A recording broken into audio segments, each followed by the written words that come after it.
what a jerk off her landlord is. That's just. I was about to say, let's be clear. We're talking about her landlord, not her, when we say that. Yeah, her basically she's moving up here, and her landlord knows that she's moving up here, and I guess he's wanting to get rid of the property or completely renovate it or something, but he doesn't want to start on it until she's gone. And so because of that, her breaker, she's like, my breaker's flipped 14 times since I've been home from work. So like randomly in the middle of segments, she just vanishes. So she'll be here soon. Into thin air. Yeah, right. She just vanishes. So, but hopefully she'll be here soon. So, but on to the topic at hand. We've got news here of a secret ASIC for the people. Obelisk reveals plans to fight big miners. If you can't beat them, join them. The age-old idiom may be particularly relevant for David Vorik, the co-founder of the Shia blockchain, whose new project aims to fight powerful crypto mining chip manufacturers by bringing competition to their sector. To do this, Vorik launched Obelisk, a new chip manufacturing business, last year, in an effort he later unveiled in a widely seen blog post in May. As revealed exclusively today, however, Vorik intends to begin developing proof-of-work algorithms for new cryptocurrencies. That project, called Launchpad, expects teams developing new cryptocurrencies to hire Obelisk to design a custom proof-of-work algorithm, as well as the ASIC hardware that works on that algorithm, all in secret. Shortly before the coin launches, Obelisk will turn the ASICs over to the team behind the currency, and they'll distribute the hardware to the community so that no one party controls too much mining power, and so that most of the mining power is held by small players. Launchpad comes at a time when many cryptocurrency communities are up in arms about the release of ASIC hardware, primarily manufactured by China-based Bitmain, to mine their blockchains. While a significant number of groups have gone to war with ASIC manufacturers, suggesting changes to their cryptocurrency algorithms to render ASICs useless, others, like Vorik, believe all those attempts are doomed to fail. You're going to end up with ASICs on your network, Vorik said in an interview. Indeed, there's ample evidence for this position. In recent months, ASICs have been developed for Ethereum and Zcash's mining algorithms, both of which were initially thought to be ASIC resistant. Contention is that ASICs, which are more expensive than other hardware used in the operation of blockchain software, raised the barriers to entry to mining, and as such, can lead to a concentration of control in fewer hands. But these arguments also typically involve the vilification of Bitmain, a company who's becoming a boogeyman of sorts to the broader cryptocurrency community.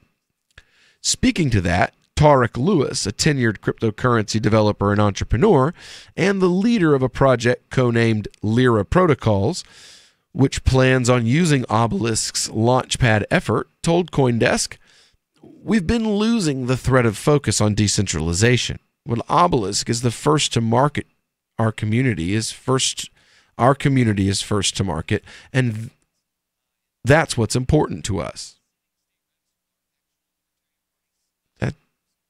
When Obelisk is first to market, our community is first to market, and that's what's important to us. Okay, it didn't sound right when I read it the first time.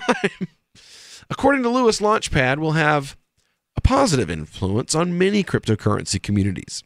That's because by the time cryptocurrencies go live, more than 50% of the network's mining power will be controlled by a small mining operation with perhaps 100 machines, rather than operations that control warehouses full of mining hardware, accounting for a significant amount of hash power. No entity, not even Obelisk, will control more than 20% of the mining power on these new networks, although ASIC distribution choices are ultimately up to them.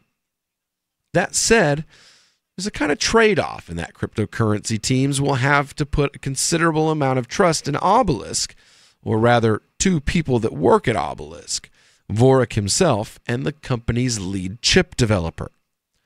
Aside from them, no one will know the proof of work algorithm to be deployed or the ASIC's design, even to the team behind the cryptocurrency itself. While this may seem counter to the cryptocurrency community's aversion to trust, Lewis said his project is so excited about Obelisk's service, he expects that users will be willing to pay a premium on typical mining equipment prices.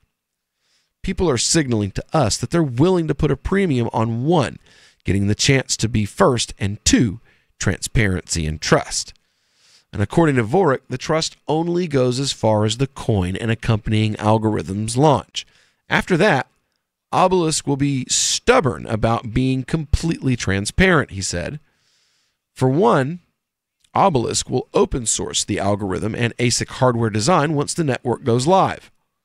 That way, community members can be first to market, beating Bitmain and other big manufacturers. It remains to be seen whether Obelisk's cloak and dagger approach to taking on the big chip companies on an economics of scale are tough to beat.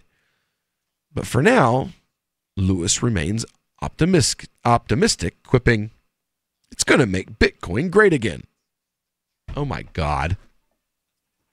He just had to do that, didn't he? It's huge. It's going to be huge. It's going to be huge. We're making it great again. We are changing the world as we know it. It's not the way it used to be. Right? Beat, cold, Nick. Right? Nick. I'm so excited. My name is Carlos Matos. That's what he sounds like. Yeah, I was loving the idea until it was like, yeah, but we're going to do it. We're going to centralize all the power into the hands of 2 people. And then my brain was like, no. Let's not. I mean, we could... But later, we will totally decentralize things. No, they're not even saying that later they'll decentralize things. They're straight up like, no, you'll give us the power over everything, and you won't even know your algorithm for your mine. Like you, the coin developers, won't even know the algorithms for the mining of your coin. All be in the hands of 2 people. No, I'm good.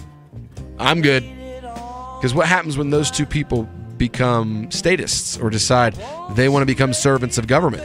Now everybody's algorithms belong to who?